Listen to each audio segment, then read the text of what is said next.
Les amis, bonjour à tous, j'espère que vous allez bien et que tout se passe pour le mieux pour vous.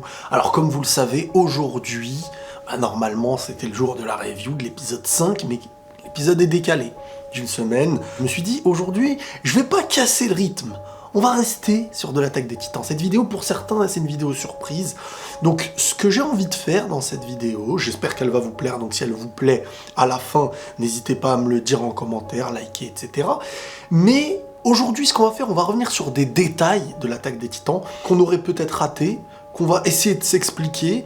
Et cette vidéo, bien sûr, elle est consacrée en priorité à ceux qui ne lisent pas le manga, qui ne lisent pas les scans, donc qui ne connaissent pas ce qui va se passer. On va lancer de la théorie, on va se baser sur des choses qu'on a vues.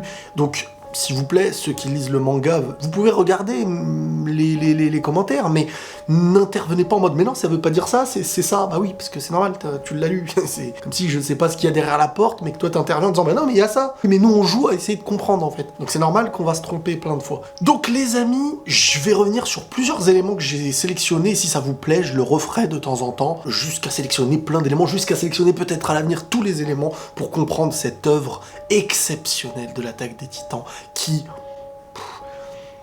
Je sais pas comment on peut faire ça. Pourtant, mon cerveau, il cogite un peu dans tous les sens, mais je sais pas comment on peut autant mettre des signes, des éléments au début, au milieu, à la fin. Est-ce que la fin était déjà prévue? Est-ce que tout a été calculé? C'est énorme, on va aller dans l'ordre des choses. Premier chapitre, premier épisode, mais avec des éléments plus dans le chapitre, le début même de l'histoire de l'attaque des Titans. Si je me trompe pas, je sais pas si c'était l'auteur ou des gens du domaine qui avaient précisé que de gros détails, que presque l'histoire elle-même, en comprenant l'énigme du premier chapitre, du début en fait de l'attaque des Titans, on comprendrait l'attaque des Titans un petit peu. Donc, ça commence avec Aplus Eren et une image toute noire. Donc là, on veut nous montrer, on veut nous dire, on veut nous faire croire que Eren, comme nous le montre le début de l'histoire, se réveille et avait fait un rêve. Et c'est là, pour moi, vous savez, moi j'y suis convaincu, ce truc-là. Je vous l'ai dit il y a très longtemps. Pour moi, même en vue du titre, 2000 ans plus tard, ou je sais plus combien d'années, Eren se réveille d'un rêve, ou d'une vie antérieure, ou je ne sais pas comment on pourrait l'expliquer, d'une boucle, mais on y revient. Et là, je vous lis le truc. Mikasa regarde Eren, elle lui dit « Eren, réveille-toi, allez, on rentre à la maison, il commence à se faire tard, il commence à faire nuit. » Et Eren, là, on nous montre Eren complètement dans les vapes. Déjà, tu te dis « Mais qu'est-ce qu'il fout en train de dormir au milieu de nulle part ?» Et le premier truc que Eren y remarque à ce moment-là, c'est « Mikasa, tes cheveux, ils ont poussé ?» Et là, la petite Mikasa, elle le regarde, elle dit « T'as tellement dormi que tu te mets à raconter n'importe quoi. » Et là, t'as Eren qui dit « J'ai eu l'impression d'avoir vécu un long et profond rêve, mais j'arrive pas à me souvenir de quoi je rêvais. » Et là, t'as Mikasa qui lui dit « Mais Eren, qu'est-ce qui t'arrive? Pourquoi tu pleures ?» Et là, lui-même se dit « Hein ?» Et là, on a une très belle image. Alors, juste avant, il y a écrit 845. Et on a une très belle image d'un magnifique arbre de Eren, Mikasa et le mur. Et cette image-là, je pense qu'elle représente énormément de choses. Ne serait-ce que la théorie de la boucle. La boucle, quand tu réfléchis bien, c'est quoi? C'est un éternel recommencement. Sur Terre, les éléments de la nature vivent un éternel recommencement. L'arbre, il vit, il meurt, il vit, il meurt. Est-ce qu'à travers cet arbre-là, on ne nous montre pas un Eren qui aurait été mort et que le rêve qu'il a fait est en fin de compte la vie que nous, on va voir, étant donné que c'est une boucle, lui, et qu'à la fin de l'histoire, il va mourir et il va se réveiller comme ça. Et que les dernières images, en gros, ce serait ça. Les éléments à prendre en compte, c'est que derrière, peut-être, il y aurait une mission, peut-être qu'il y aurait quelque chose entre les Eldiens. Quand on nomme Eren comme l'axe à un moment donné, avec le pouvoir titan originel et tout, est-ce qu'il y a une mission à travers ça, hein? Est-ce que tous les Eldiens ne sont pas liés par une boucle éternelle qui devrait peut-être se terminer par un acte, par quelque chose, par une mission, et que tant que c'est pas fini, ça continue? Est-ce que la boucle est un bienfait? Est-ce que la boucle est une tragédie ou une malédiction? Bref, Mikasa, on voit en saison 4, elle a les cheveux courts. Saison 4, c'est la saison finale. Eren se réveille, il voit Mikasa, il se dit tiens. Le seul truc que je trouve bizarre, c'est que la Mikasa qui dit « à plus tard » Eren, bah, elle a pas l'air adulte. À moins que l'image montre une adulte mal dessinée, j'en sais rien. Et puis bon, elle a pas l'air d'avoir les cheveux énormément plus courts que ce qu'on a pu voir aussi de Mikasa habituellement. Donc est-ce que cette image est venue nous piéger ou nous retransmet la vision que Eren peut avoir sur le coup? Bref, c'est déjà un début d'histoire qui nous montre pour moi la fin d'une histoire aussi. Un autre mystère pour moi, que j'ai réussi à cogiter un petit peu, en fait presque aujourd'hui, pour être honnête avec vous, c'était la mère de Connie. Rappelez-vous, saison 2, épisode 2, je crois, oui. Connie se retrouve dans un village, donc son village à lui, et là, en fait, il y a des titans qui sont à moitié construits, j'ai envie de dire. En fait, le titan, il est tout maigre, et les maisons sont explosées de l'intérieur. Ce que j'ai compris, je peux me tromper, c'est qu'à ce moment-là, donc c'est bien la maman de Connie qu'on avait vue, parce que déjà même elle l'a évoqué, elle a parlé, on sait que maintenant le titan déviant a tout plein de manières de réagir différemment. Ça veut dire que parfois, l'humanité de l'humain qui avant de se transformer en titan, je sais pas, sa volonté peut-être à un moment de se transformer, par exemple, on prend 2 exemples.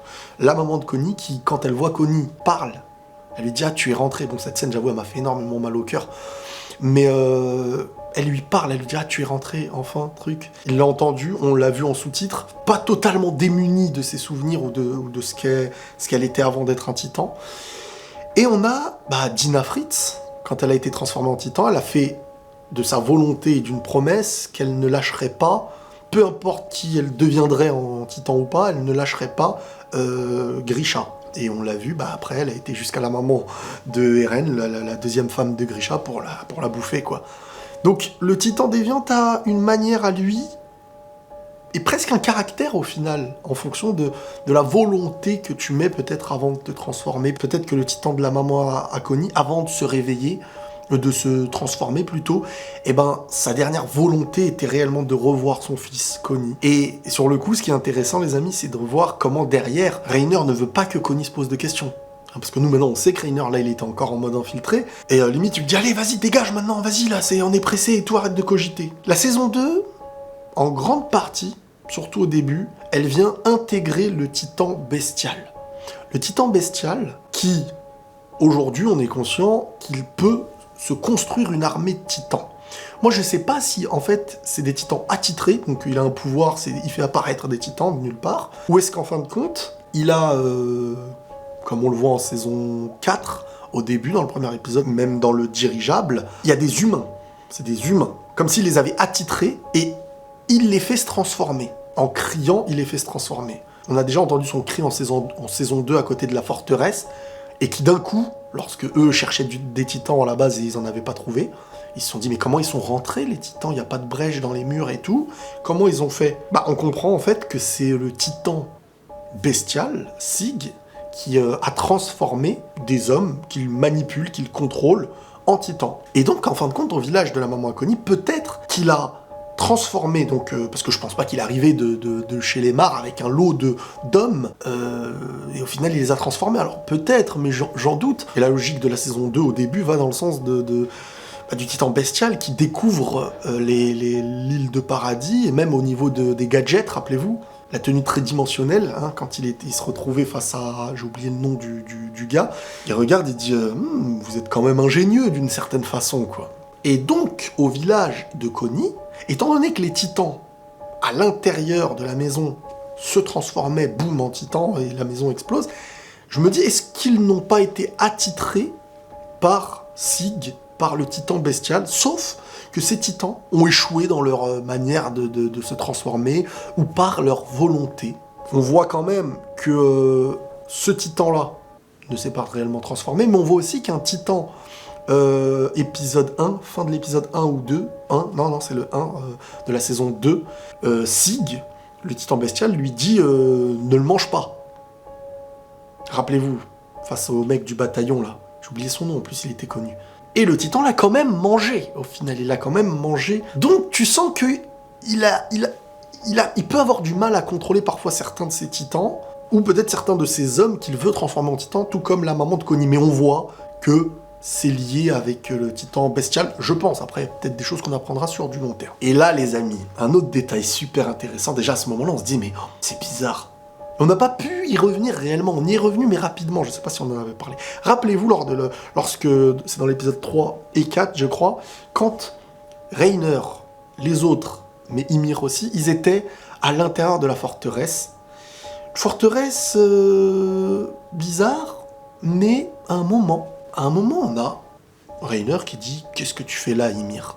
Et là, elle lui dit « Bon, bah, elle cherche à se nourrir, elle cherche des provisions, des trucs qui traînaient, quoi. » Et donc là, Reiner, il est en train de dire un truc, c'est pas sur ça qu'on va s'arrêter, mais c'est quand même intéressant, dans sa volonté, et on nous montre là, on sait qu'on est en train de nous rapprocher de la révélation, concernant Ymir et concernant Reiner. Donc, concernant Reiner, tu le vois là en train de dire à Ymir, tu as volontairement dévié la conversation avec Connie, hein. Quand Connie se posait des questions par rapport à sa mère, quand il se dit « mais c'est elle ma mère ou pas ?» N'oubliez pas qu'à l'époque, on ne savait pas, hein. Même si je l'avais dit en théorie, on ne savait pas que tous les titans étaient des humains à la base. Donc quand on voit Connie qui se dit « mais on dirait ma mère », eh ben t'as Reiner qui a fait tout pour qu'il s'en aille, et t'as Ymir qui essaye de dévier le sujet. Et là t'as Reiner qui lui dit « donc volontairement t'as fait ça, c'est bien, tu devrais continuer pour pas qu'il se fasse trop de soucis, etc. » Sauf que lui, c'est pour éviter les soupçons d'une vérité qu'il ne connaissait pas. Et là, t'as Ymir qui trouve une boîte et elle dit « voilà qui devrait faire l'affaire, même si je ne raffole pas du hareng. » Et là, t'as Reiner qui dit « il y en a d'autres, fais voir. » Et là, t'as Reiner qui prend la boîte. Et là, il y a un silence glacial, avec un regard froid. Et là, t'as Reiner donc, qui dit « des harengs en conserve. » Et boum. C'est quoi cette écriture? Je ne sais pas lire ça, moi. Comment tu sais que ce sont des harengs? Et là, en fait, c'était avec l'écriture de Mar. De chez les Mar. Donc logiquement, en fait, maintenant on comprend que cette forteresse était un abri pour Sig, pendant qu'il faisait sa mission là, que donc il a dû se poser tranquille dans la forteresse en attendant que les autres arrivent, avec de la nourriture. Sauf que là, c'est que les Mar, tous ceux qui vivent chez les Mar qui peuvent comprendre cette écriture. Comment Ymir, elle pouvait le lire? À cette époque-là, on savait pas d'où elle venait. Donc Reiner avait découvert que Ymir connaissait les Mar, ou peut-être venait de chez les Mar, sauf qu'il n'y a pas pu y avoir de discussion après, étant donné, simplement, que tout s'est enchaîné. Les titans sont venus attaquer la forteresse, Ymir s'est transformé en titan, donc forcément, puis Reiner et trucs ont découvert qu'elle était le titan mâchoire. Celui donc qui avait mangé leur compagnon de route, qui était en mission lui aussi pour venir dans l'île de Paradis, Marcel. Tout avait été chamboulé à ce moment-là, et on avait ce petit détail, rappelez-vous bien, je pense que maintenant beaucoup l'ont vu, quand le titan mâchoire saute au-dessus de la forteresse, en fin de compte pour les aider, mais avec la peur du moment, tu sais pas, tu le vois sauter vers eux, tu te dis c'est pour nous tuer, et regardez la réaction de Bertholdt, un épisode avant qu'on apprenne qu'ils sont donc les titans, le titan colossal et le titan cuirassé, pardon. Regardez la réaction de Bertholdt. Il était à deux doigts de se mordre pour se transformer en titan afin de se protéger, parce que s'il se faisait manger par un titan actuellement, il perdrait son pouvoir primordial comme il l'a perdu par la suite avec Armin. On a aussi le moment où j'ai l'impression que c'est là qu'il découvre que le titan bestial est aussi dans l'île de Paradis. Parce qu'à aucun moment j'ai l'impression qu'ils ont pu le voir. Je me rappelle plus très bien des propos qui ont pu être dits en saison 2, mais regardez leur regard là. Et même les autres ont l'air choqués, qu'ils soient peut-être plus choqués qu'eux. Parce que les autres voient un titan différent, ils disent « Waouh, il est bizarre ce titan, il est différent !» Mais ils sont habitués maintenant, il y a plein de titans, ils se disent juste c'est un titan façon préhistorique, plus poilu ou plus grand, voilà. Et là, Ymir, même elle les regarde en mode « Mais ils sont encore plus impressionnés que nous !» Sauf que eux là, j'ai l'impression qu'ils venaient de comprendre que « Waouh, les Mar là, et ça y est, ils ont envoyé le titan bestial aussi. » C'est un peu comme ça que je le comprends. On arrive à la saison 4.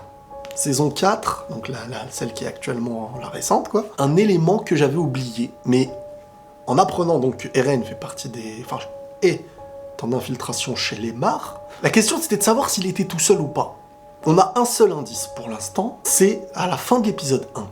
On a un gars qui, au vu de la bande-annonce qu'on nous met en image, ressemble à l'un de ces personnages. J'ai pas envie de... parce que peut-être je spoilerais, ou je sais pas si ce sera considéré comme du spoil ou pas. Bref, dans cette image, je vous laisse faire vos recherches. Je vais même pas mettre l'image de la bande-annonce, parce que c'est une image teaser, teasing. Donc voilà, peut-être qu'il y a un suspense qu'on pourrait vouloir garder, et je pourrais comprendre, mais il y a un personnage à la fin de l'épisode 1 qui pourrait, parce qu'il a un chapeau et tout. Et moi, il y a des gens, ils me font marrer. Après l'épisode, ils viennent marceler.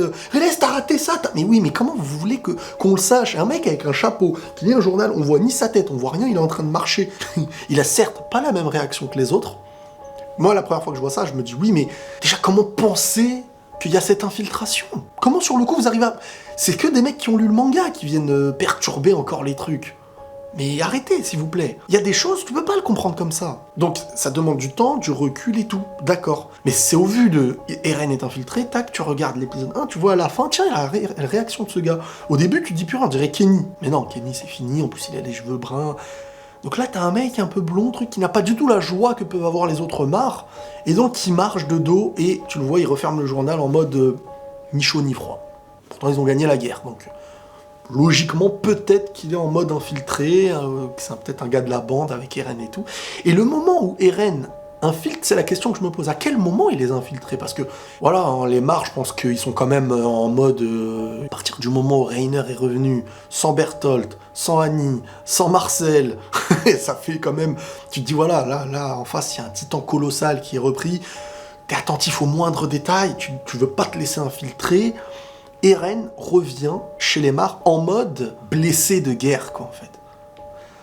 À quel moment il est intervenu? Parce que quand on les voit revenir, juste derrière, quelques minutes après, on le voit déjà, ça a l'air d'être lui, comme une ombre debout, de dos, qui surveille Reiner et les petits. Mais ils viennent à peine d'arriver. Est-ce qu'en fait, il attendait que les malades arrivent, que les personnes de guerre handicapées arrivent, pour rentrer avec eux, ou est-ce que par la mer, par le bateau, par je ne sais quelle façon, il s'est infiltré? Ça peut être... parce que, ouais, son infiltration, j'espère vraiment qu'ils vont nous la montrer. Et un autre détail, c'est la batte de baseball. La balle de baseball, la petite balle de baseball, et le gant de baseball aussi, que Eren garde avec lui, lors de sa discussion avec Falco. Moi j'ai pensé à quoi? Vous vous rappelez, Annie, elle avait, je sais plus si c'était une bague ou je sais pas quoi qui lui permettait de se transformer en titan. Genre elle se piquait avec et elle pouvait se transformer. On l'avait vu dans son épisode spécial je crois, ou je sais pas si on l'avait vu en dehors. Et Eren, je me dis, bon c'est vrai qu'il a un gant, je sais pas, peut-être il le met, il se bousille la main et il se transforme. Et la balle, je sais pas. Donc il y a un plan, il doit y avoir quelque chose en lien avec ça, et c'est des détails qui sont mis là pour des raisons, je pense. Donc voilà, dans cette vidéo, je suis revenu sur certains détails. Si vraiment vous avez apprécié la vidéo, n'hésitez pas donc à le faire savoir de plein de manières, et on reviendra sur plein de détails que j'analyserai, j'essaierai de me refaire beaucoup de choses, des choses que j'ai compris par la suite aussi, c'est bien de parfois revenir sur des éléments. Un autre élément aussi que je vais essayer de traiter pour la prochaine vidéo, c'est vraiment à quel moment précis je trouve que Eren aurait complètement changé sa vision. Comme quand il a commencé à avoir les souvenirs, c'est là qu'il a vraiment perdu toute émotion. Donc, j'essaierai de bien situer ce moment-là pour essayer de bien comprendre pourquoi, à quel moment, est-ce que ça y est là, il savait déjà ce qui pourrait lui arriver ou pas. On reviendra sur ça peut-être dans la prochaine vidéo si ça vous plaît. Si ça vous plaît pas, bah salut. Et on se tient au jus pour les prochains débriefs, pour les prochaines reviews de l'attaque des Titans. Prenez tous soin de vous les amis et la paix sur vous.